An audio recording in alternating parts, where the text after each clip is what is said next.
Hallo miteinander und herzlich willkommen beim neuen Tutorial. Heute verbauen wir miteinander die Wechselnummerhalterung.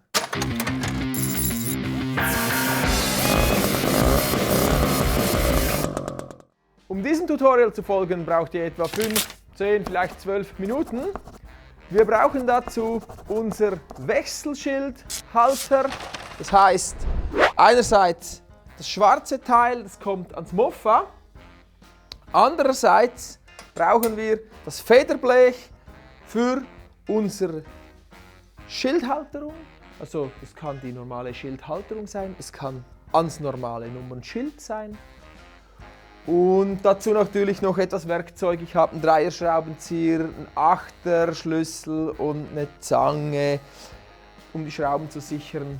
Loctite, Schraubensicherung, der blaue reicht da vollkommen aus.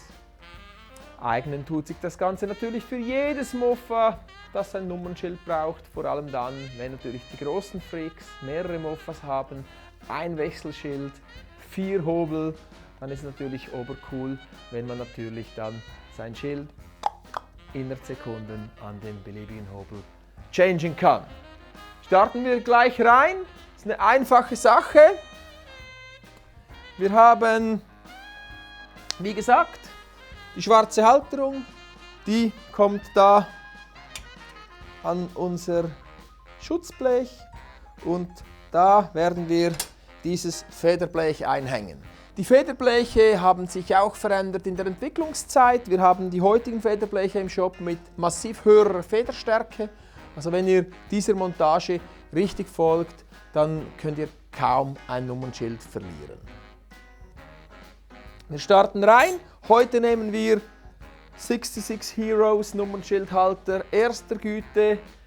Da ist wichtig zu beachten, diese Federnblech-Kits gibt es in M5 oder M4 Größe.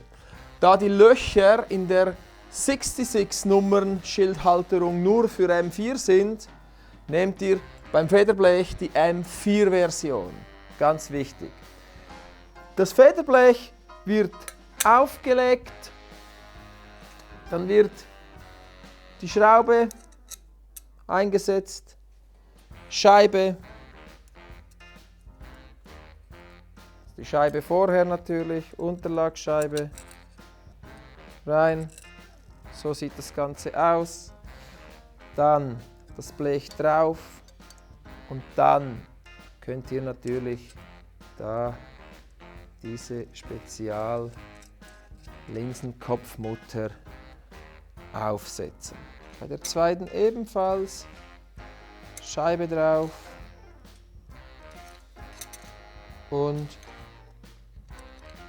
Linsenkopf ansetzen. Beides ist angesetzt. Nun kommen wir mit dem Loctite.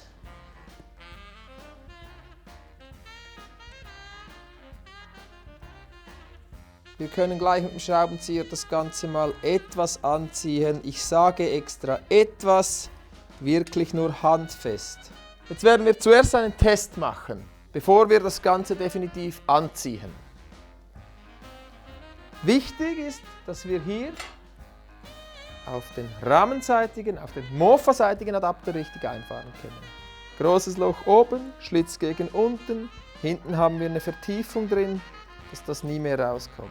Wenn wir jetzt zusammendrücken, eindrücken und fahren, bis es klack macht, bis beide Linsen schön eingehängt sind, dann stimmt die Linsenposition ganz genau.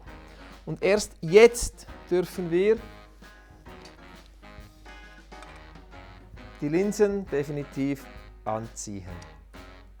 Und die Position ist jetzt nicht irgendwie um so einen halben Millimeter verschoben, sondern die Position der Linsen stimmt jetzt haargenau. Jetzt kann ich wieder leicht Druck geben, runterfahren und abheben. Nummernschildhalter ist bereits fertig. Den können wir noch bestücken mit unserer firmeninternen Nummer, wie sich's gehört, wird danach gemacht. Und jetzt gehen wir an den Rahmen. Wir müssen unseren rahmenseitigen Adapter anbringen. Als Hilfe nochmals, großes Loch oben, als Zusatzhilfe 66 Heroes, die Schrift immer gegen oben. Nun haben wir da die mitgelieferten Schrauben, Senkkopfschrauben, einsetzen, Scheibe, Stoppmutter, ansetzen, da auch Scheibe, Stoppmutter noch, ziehen das Ganze gleich an. Bei diesen Schrauben brauchen wir keinen Loctite, wir haben Stoppmuttern. Dann müssen wir unser Nummernschild noch montieren. Das ist selbsterklärend und da ist auch jede Schildhalterung wieder etwas anders. Es gibt sie auch in günstiger Version von GPO. Es gibt 66. Es gibt Leute, die das Federblech direkt aufs Nummernschild montieren.